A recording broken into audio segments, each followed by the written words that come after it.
안녕하세요, 한상규입니다. 오늘 소개해드릴 차는 더뉴 메르세데스 AMG G63입니다. G클래스는 1979년에 데뷔를 했고요. 흔히 G바겐으로 불리기도 합니다. 요즘에 나오는 SUV들은 거의 대부분 올로드형 성격이잖아요. 근데 이 G클래스는 데뷔 이후 지금까지 정통 오프로더의 성격 또는 컨셉을 그대로 지키고 있습니다. 생산은 여전히 오스트리아의 마그나 슈타이어에서 합니다. 신형 G클래스는 2018년에 데뷔를 했고요.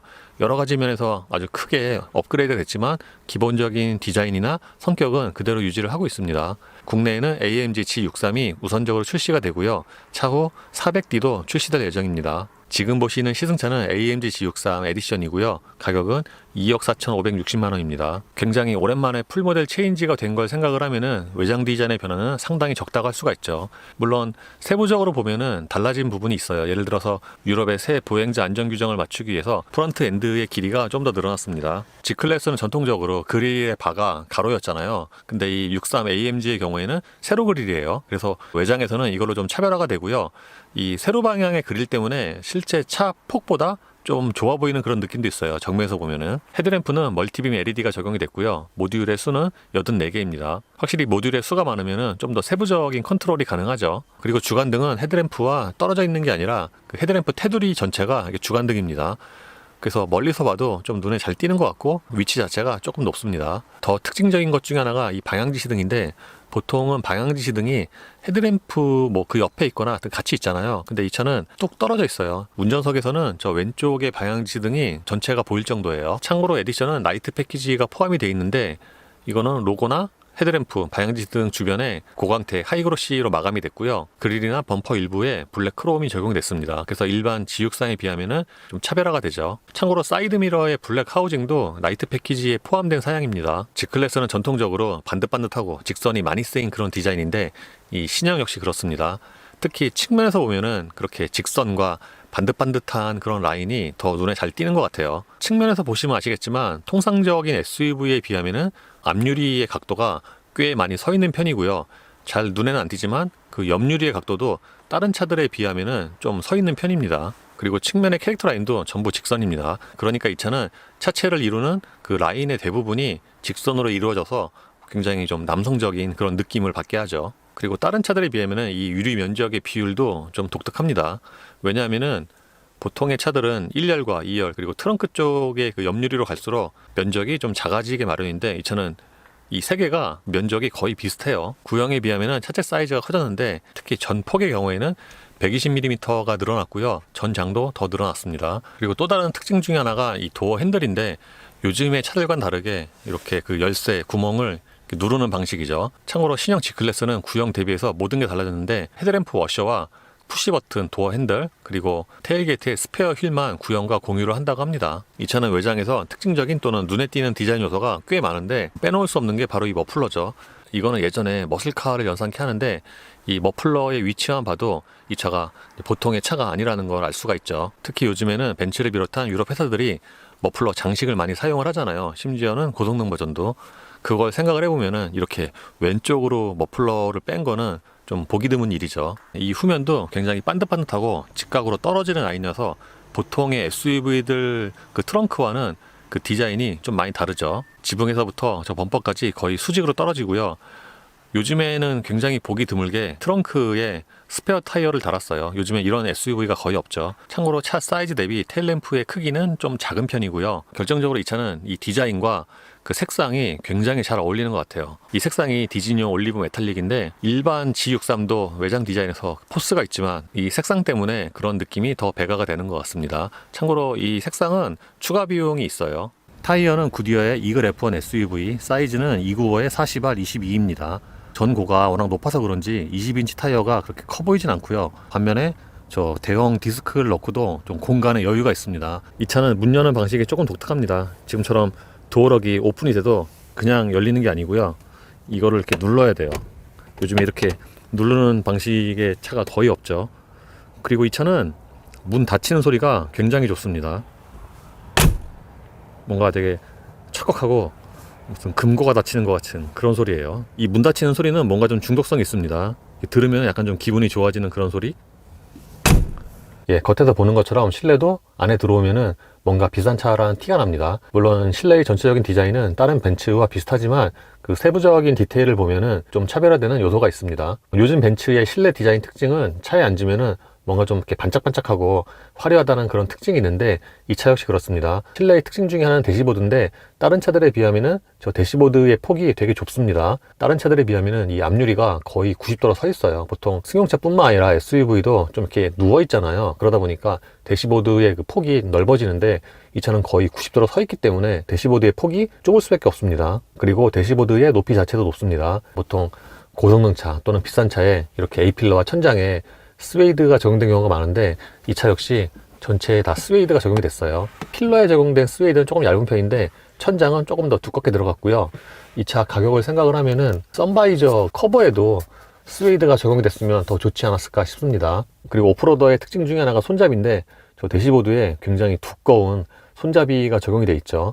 모니터는 12.3인치 와이드 타입이 적용이 됐고요. 이 계기판과 한 장처럼 쭉 이어진 것 같은 벤츠 특유의 디자인이죠. 모니터가 마치 돌출형 모니터처럼 위치가 꽤 높아서 시야가 밑으로 많이 안 내려가고요. 요즘에 나오는 벤츠는 다 터치가 되잖아요. 근데 이 차는 터치가 안 됩니다. 그래서 모니터 내 메뉴 조작은 스티어링 휠 오른쪽에 있는 버튼과 컨트롤 패드 이 두 가지로 합니다. 지금 보시는 게 홈 화면이고요. 이렇게 스크롤을 넘겨서 주요 메뉴로 접근을 합니다. 안쪽에 있는 세부 메뉴는 다른 벤츠와 거의 비슷한데 조금씩 다른 부분이 있어요. 차량으로 들어가면은 주요 메뉴를 설정을 할 수가 있는데 시트에서는 운전석과 동반석 그리고 마사지, 이 마사지의 경우에도 이렇게 메뉴가 꽤 세분화가 되어 있습니다. 그리고 보시는 것처럼 이 허리 받침대도 이렇게 세밀하게 조절을 할 수가 있어요. 이런 부분은 그 시트에 민감하신 분들에게는 꽤 메리트가 있는 부분이죠. 인디비주얼에 들어가면은 여기서 주행 모드와 변속기, 서스펜션, 배기 시스템, ESP를 세부적으로 자신의 취향에 맞게 조합을 할 수가 있습니다. 주행 모드의 경우에는 이렇게 총 4가지가 있고요. 서스펜션도 컴포트와 스포츠, 스포츠 플러스 3가지, 배기 시스템도 밸런스와 파워풀 2가지로 고를 수가 있습니다. 그리고 보조장치에 들어가면은 ADS와 관련된 세부적인 메뉴를 설정을 할 수가 있고요. 이 연비는 트리 컴퓨터죠. 그리고 라이트 설정에 들어가면은 무드 조명 메뉴가 있는데 앰비언트 라이트에 들어가서 여기서 표시창과 1열, 2열을 개별적으로 밝기를 조절할 수가 있습니다. 다른 벤츠처럼 실내 온도에 따라서 무드 조명의 색상이 바뀌는 메뉴도 있고요. 보통 비싼 차일수록 무드 조명의 적용 범위가 넓은데 이 차 역시 그렇습니다. 낮에도 무드 조명이 꽤 선명하게 보이는 편이고요. 1열의 아래쪽과 도어 트림 그리고 센터 콘솔 양쪽 옆에도 무드 조명이 적용이 되어 있습니다. 특이한 거는 계기판과 모니터 그 사이 위아래로 이렇게 2줄이 들어갔어요. 보통 여기까지는 무드 조명이 잘 안 들어가는데 이 차는 모니터와 위아래에도 무드 조명이 적용이 되어 있습니다. 대부분의 무드 조명이 그렇듯이 좀 파란색이 가장 예쁘고요. 시스템에 들어가면은 이렇게 계기판의 디자인을 바꿀 수가 있습니다. 여기서 디자인이 스포츠와 클래식, 프로그레시브 3가지가 있잖아요. 이렇게 바꾸면은 계기판 디자인은 더 빨리 바뀌는데 이 모니터에서 보여지는 거는 상대적으로 느리네요. 지금은 어라운드 뷰 화면이고요. 오른쪽에 있는 이 아이콘을 돌려서 이렇게 앵글을 달리해서 볼 수가 있습니다. 지금 보시는 것처럼 이 후방의 그 앵글도 여러 가지로 바꿔서 볼 수가 있어요. 그리고 이 카메라의 화질이 밝긴 밝은데 그렇게 아주 썩 선명한 편은 아닙니다. 이거는 액티브 주차고요. 이 송풍구가 있는 패널은 실내의 다른 부분에 비해서 약간 좀 동떨어진 그런 느낌이고요. 색깔도 그렇고 그리고 여기에 디퍼런셜 락 그 버튼이 3개가 있습니다. 이 차는 구조적으로도 그렇지만 이 3개의 디퍼런셜 락을 보면은 오프로드 성능이 굉장히 좋을 것이라고 예상을 할 수가 있습니다. 그리고 이 아래쪽은 통상적인 벤츠의 디자인이죠. 이 공조장치 버튼들이 이렇게 쭉 가로로 나열이 되어 있고요. 이 메뉴를 누르면은 한 번에 이렇게 공조장치 화면으로 이동을 합니다. 그리고 내비와 라디오, 미디어를 한 번에 갈 수 있는 이 큰 버튼은 약간 좀 아래쪽에 위치해 있고요. 이 아날로그 시계도 그 위치가 꽤 낮게 느껴지죠. 그러니까 뭔가 기능적인 시인성이라기보다는 그냥 고급스러운 상징적인 의미로 아날로그 시계를 배치를 해놓은 것 같습니다. 이게 조명이 들어오면은 조금 더 예뻐요. 그리고 이 앞쪽에 커버를 열면은 여기에는 컵홀더가 2개가 마련이 되어 있습니다. 보통 요즘의 벤츠는 여기에 무선 충전 패드가 있는데 이 차는 무선 충전 패드는 없고요. 이렇게 컵홀더만 2개가 있고 이 재질은 이 클래스와 거의 비슷한 것 같아요. 그러니까 다른 벤츠에 비해서 이 컵홀더에 쓰인 플라스틱이 좀 얇아요. 컵홀더의 커버도 그렇고 이 다이얼 패드 옆에 있는 이 버튼들에 그 눌렀을 때 그 촉감도 약간 좀 그 플라스틱 소리가 나갖고 이건 좀 아쉬운 부분이죠. 그리고 그 모니터부터 여기까지는 이 중심 부분에 그 하이그로시가 조금 더 많이 쓰인 편입니다. 컨트롤러로 모니터 내 메뉴를 조작을 할 수가 있고요.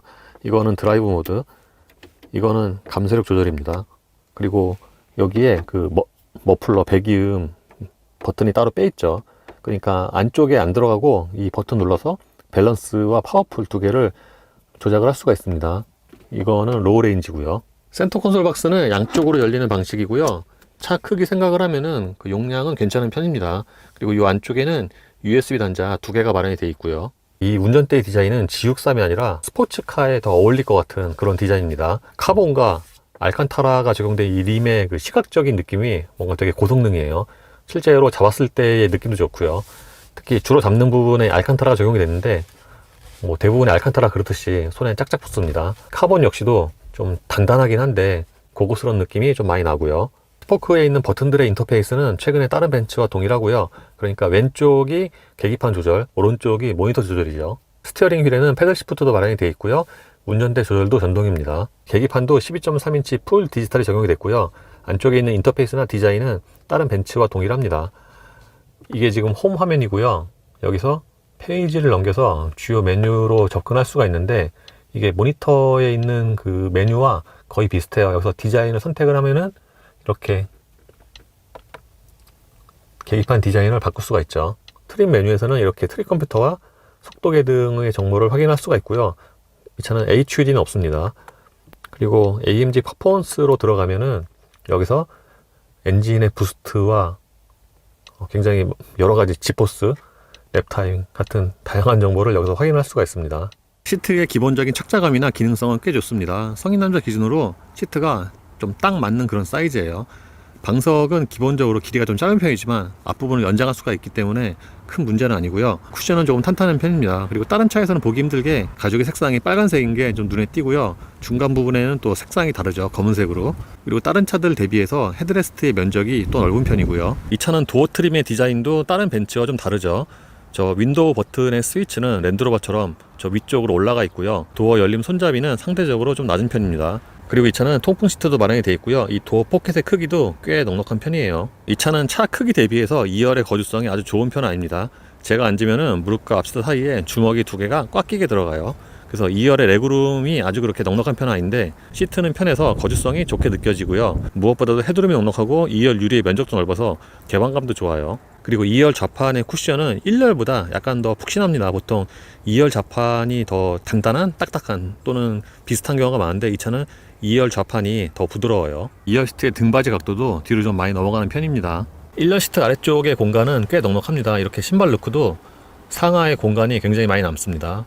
거기다가 이 가운데 부분도 그렇게 많이 올라온 편은 아니죠. 2열 승객을 위해서는 여기에 송풍구와 공조장치가 마련이 되어 있고요. 그러니까 2열은 이렇게 바람 세기와 온도 조절을 별도로 할 수가 있습니다. 그리고 이 아래쪽에는 잿더리와 C볼트가 마련이 되어 있고요. 2열 유리는 끝까지 내렸을 때 이만큼이 남고요. 여기도 이중접합이 적용이 되어 있습니다. 그리고 시트 포지션이 높다 보니까 이런 손잡이나 이 문 열림 레버 있잖아요. 이게 상대적으로 좀 낮게 있어요. 좀 이렇게 내려다보죠. 그리고 2열에도 무드 조명이 적용이 되어 있고요. 2열 승객을 위해서는 이렇게 열선 시트가 마련이 됩니다. 썬루프는 일반 타입인데 이 커버가 이렇게 수동이에요. 트렁크는 요즘에는 보기 드물게 옆으로 여는 방식이고요. 스페어 타이어 때문에 닫을 때 조금 무게감이 있습니다. 밖에서 봤을 때 뭔가 네모반드 사잖아요. 트렁크도 네모반드 삽니다. 트렁크에 높이가 있어서 기본적인 트렁크 용량도 괜찮은 편이고요. 기본 트렁크 용량이 667리터고요. 2열 시트를 접으면 1941리터로 들어갑니다. 바닥에 깔린 고무 매트에도 이렇게 G라고 쓰여져 있고요. 이 고무 매트가 이게 꽤 두껍네요. 그리고 여기에는 작은 그물 수납 공간이 있고요. 저쪽에는 C볼트가 마련이 됩니다. 그리고 이 차는 스키스루도 있습니다. 이렇게 열리죠. 2열 시트의 폴딩은 수동이고요. 트렁크 쪽에서 접을 수가 없습니다. 이 차가 다른 차와 2열 시트 접는 게 조금 달라요. 방식이. 일단 이 방석을 먼저 이렇게 하고요. 이 레버를 당기면은 이렇게 접히는 방식입니다. 이쪽도 역시 마찬가지고요. 이 줄을 당기면은 이 좌판이 이렇게 열리고요. 이거를 당기면은 이렇게 등받이가 접힙니다. 뭔가 좀 복잡하긴 한데 되게 접는 거는 깔끔해요. 이렇게 이어 시트를 접으면 큰 공간이 생기고요. 보시는 것처럼 트렁크 바닥과 이어 시트의 높이 차이가 꽤 있는 편이죠. 이 차는 실제 성능도 좋지만 감성적인 면 또는 감성적인 소리의 세팅에도 신경을 좀 많이 썼습니다. 예를 들어서 이 문 여는 소리, 아까 말씀드린 것처럼 이 차는 문 닫히는 소리가 되게 좋다고 그랬잖아요. 근데 문 여는 소리도 괜찮아요. 처음에 이 걸쇠가 이렇게 딱 풀릴 때 이 소리도 괜찮고, 그리고 이 닫히는 소리는 안에보다는 밖에서 들을 때가 좀 더 좋습니다. 그리고 다른 AMG 모델이 그렇듯이 시동을 걸면은 이렇게 배기음이 뻥 하고 터지잖아요. 이 소리도 굉장히 듣기가 좋죠. 이 기본적인 배기음은 이렇게 노멀 모드에서도 좀 이렇게 둥둥둥 하고 들리는 편이에요. 밖에서 들으면은 이게 존재감이 있죠. 안에서는 이 밖에서만큼은 그렇게 크게 들리는 건 아닌데, 실제 밖에서 들으면은 그 소리가 꽤 음량이 커요. 그리고 드라이브 모드를 스포츠 플러스로 바꾸면은 이 RPM이 약간 좀 더 뜨면서 배기음도 좀 더 커지죠. 이 차는 배기량도 있고 출력이 높다 보니까 공회전 때 소모되는 연료도 다른 차보다 많아요. 벤츠 같은 경우에는 이렇게 공회전 때 계기판에서 시간당 연료 소모를 보여주는데, 지금 같은 경우에는 한 1.60 이렇고요. 어제 오늘 계속 타보니까 공회전 때는 보통 2리터가 넘는 경우가 되게 많았거든요. 근데 지금 같은 경우에는 한 1.6, 1.7 이 정도가 되네요. 결론부터 말씀을 드리면 이 차는 조용한 차는 아니고요. 배기음도 그렇지만 엔진 소리도 공회전 때 큽니다. 그러니까 이 차를 통상적인 기준으로 비싼 가솔린 차니까 엔진 소리가 조용하겠지라고 생각을 하시면은 좀 그 예상 또는 기대와는 좀 많이 다르죠. 공회전 때 분명히 엔진 소리가 큽니다. 다른 차들보다. 그리고 진동도 있어요. 이 운전대나 시트로 좀 진동이 가늘게 있습니다. 이 차는 최신 기술이 적용이 됐지만 뭔가 안팎으로 클래식한 요소가 많잖아요. 그래서 이런 와이퍼도 뭔가 여기가 아니라 이렇게 옛날 차들처럼 이렇게 위에서 내려다보는 그런 방식도 더 어울릴 것 같아요. 이 차의 파워트레인은 4리터 8기통 트윈터보와 9단 자동 변속기로 조합이 됩니다. 이 엔진은 구형에 비해서 배기량은 줄고 출력은 더 높아졌죠.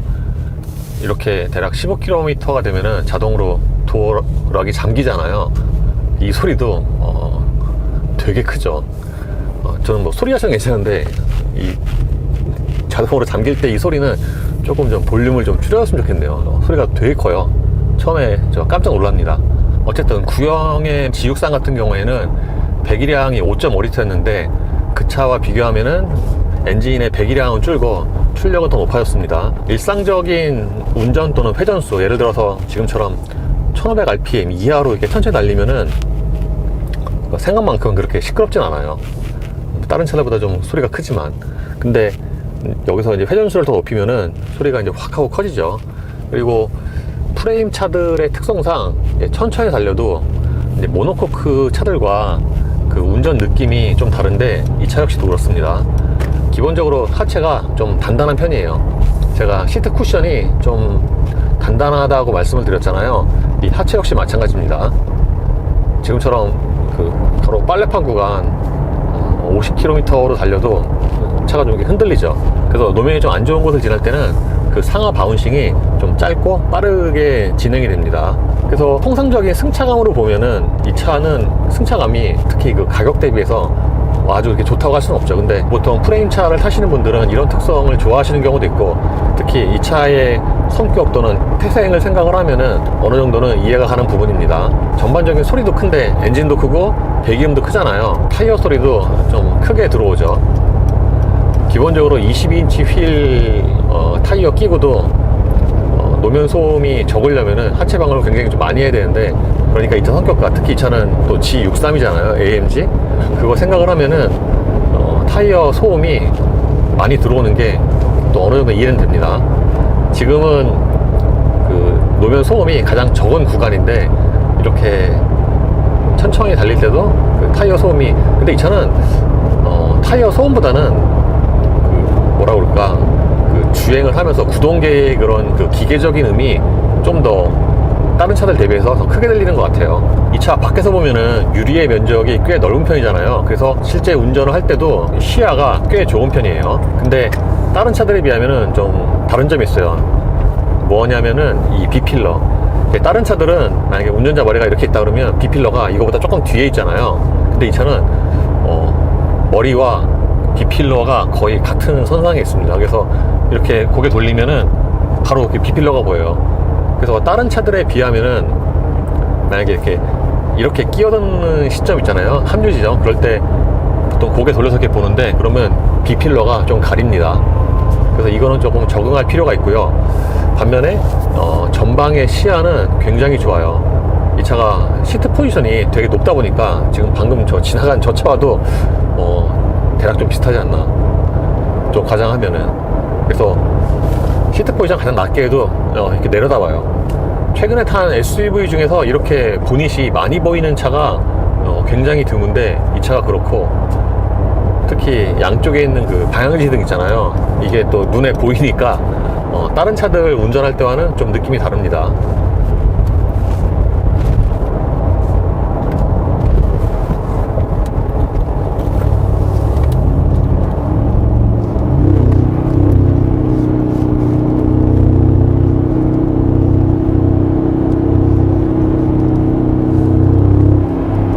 이 차가 확실히 오프로더라는 걸 느끼는 게 바로 저 코너 같은 거 지날 때인데, 왜냐하면은 요즘의 차로는 굉장히 보기 드물게 이 전자장비 그 제한이 되게 일찍, 그리고 되게 많이 들어가요.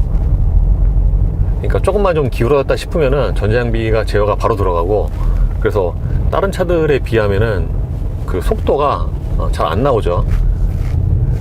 보통 이제 올로드형 SUV라고 해도 제한 들어간 다음에 바닥바닥 밟으면은 좀 이렇게 풀어주는데, 이 차는 통상적인 그거보다 좀 한참 나중에 풀어줘요.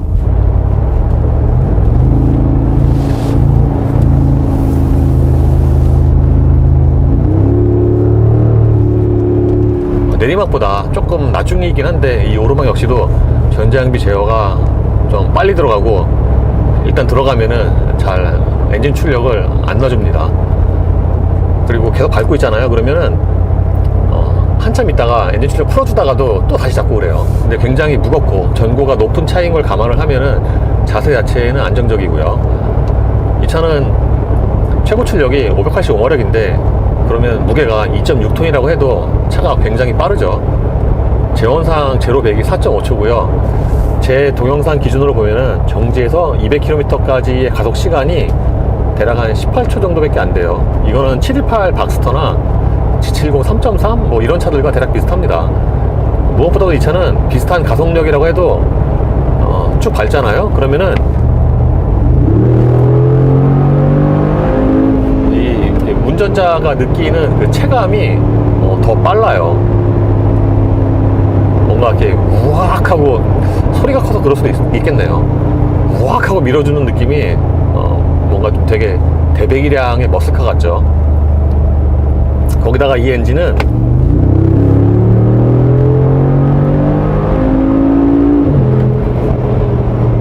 터보 엔진으로는 회전수를 꽤 높게 씁니다.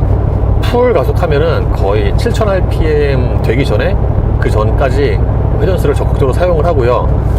그리고 지금처럼 대략 한 1500rpm에서 킥다운을 하잖아요. 그러면 약간의 그 지체 현상은 있어요. 그러니까 한 4000rpm? 지금처럼 킥다운 하잖아요.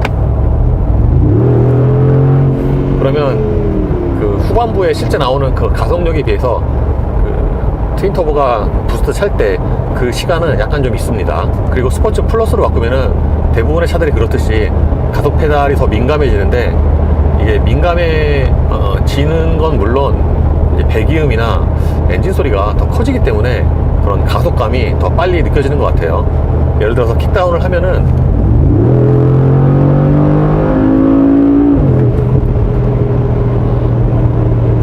그 소리 때문에 뭔가 이렇게 운전자가 더 빠르다라고 느끼게 되는 것 같습니다. 어쨌든 아까 처음에 말씀드린 것처럼 이 차는 그 여러 가지 소리들이 더 좋고, 특히 엔진 소리 같은 경우에는 이렇게 회전수 낮게 쓰면서 다니면은 뭐 딱히 그렇게 되게 좋다라는 이제 그런 느낌은 없는데, 회전수를 높여야 소리가 되게 좋구나 라는 생각이 들어요.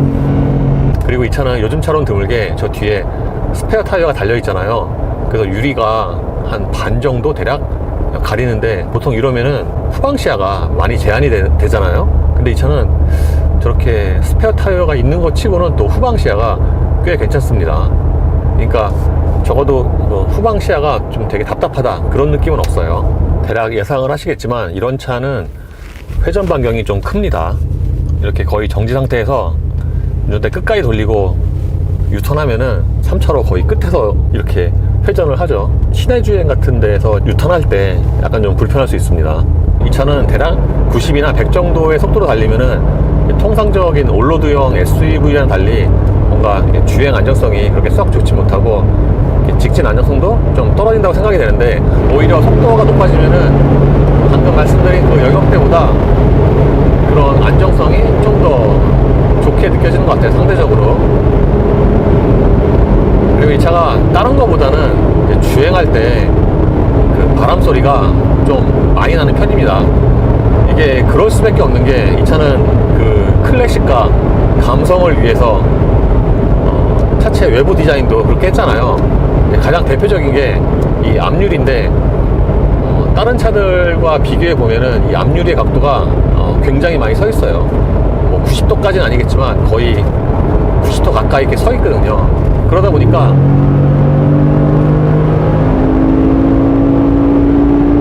고속으로 주행할 때 이런 바람 소리가 꽤 많이 나는 편이고, 근데 진짜 풀 가속 하잖아요. 그러면 저 뒤에 배기음이 소리가 커서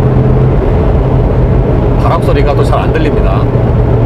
이게 다른 말로 하면은 이제 고회전에서 그 배기음이 좀 크게 세팅이 돼 있는 거죠. 보통 고속으로 주행하면은 거의 대부분의 차가 바람 소리가 가장 큰데, 이 차는 풀 회전 사용을 하면은 이 배기음이 바람 소리를 가립니다. 참고로 이 차는 공기 저항 개수가 0.55예요. 요즘에 대부분의 SUV들이 예전에 승용차처럼 공기 저항 개수가 막 0.35 이렇게 많이 내려온 상황인데, 이 차는 공기 저항 개수가 0.55니까 그런 뭐 에어로 다이내믹이나 바람 소리에 그렇게 크게 신경을 안 쓴 거죠. 그리고 이 차는 시트 좌우 서포트 옆구리 기능이 적용이 되어 있는데, 이게 뭐 새로운 기술은 아니잖아요. 예전부터 있던 건데, 이 차는 뭔가 더 세밀하게 그 측면 서포트를 하는 것 같아요. 왜냐면은 이게 뭐 빠른 코너링 이때뿐만 아니라 그냥 일상적인 좌회전 우회전 할 때도 이게 이렇게 지속적으로 조금씩 움직입니다. 예를 들어서 뭐 통상적으로 그냥 골목길에서 좌회전 우회전 할 때도 이게 이만큼 움직여요. 그러니까 이 차의 기울어짐과 그 횡쥐값에 따라서 그 좌우 서포트가 달라지는 것 같은데, 이게 1, 2단계가 아니라 꽤 여러 단계로 좀 세밀하게 조절을 하지 않나 싶어요. 똑같이 코너를 돌 때도 뭔가 지가 많이 걸리면은 걸었다가 더 많이 서포트 해주고 그렇습니다. 그래서 이게 실질적인 기능성도 괜찮지만 뭔가 운전자로 하여금 이렇게 심리적인 좀 안정감을 주는 그런 효과도 있는 것 같습니다.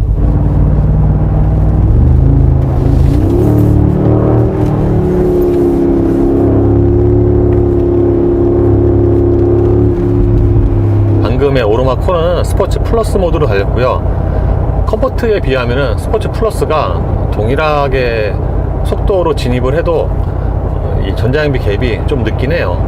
좀 차이나게 늦습니다.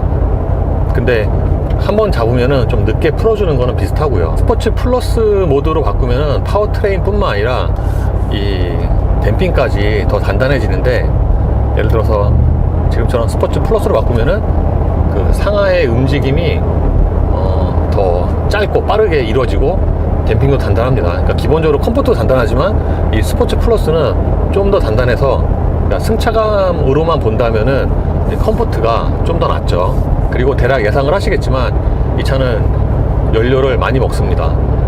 시속 90으로 정속 주행을 하면은 리터당 순간 연비가 대략 한 6.5에서 7 정도가 나오는데, 진짜 요즘에는 웬만해서는 시속 90으로 정속 주행하면은 그래도 다 10은 넘거든요. 아무리 낮아도. 근데 이 차는 7이 잘 안 나오니까 최근에 탄 차 중에서 90에서 정속 주행할 때 그 순간 정비가 가장 낮은 차라고 하겠네요. 반면에 90과 110에서의 또 차이는 그렇게 크지가 않아요. 시속 110으로 정속 주행하면은 한 6.23 정도 되니까 다른 차들과 비교하면은 그 90과 110에서의 차이가 굉장히 적은 편이죠. 이거는 아무래도 그 실린더 컷오프 기능 때문에 그런 것 같아요.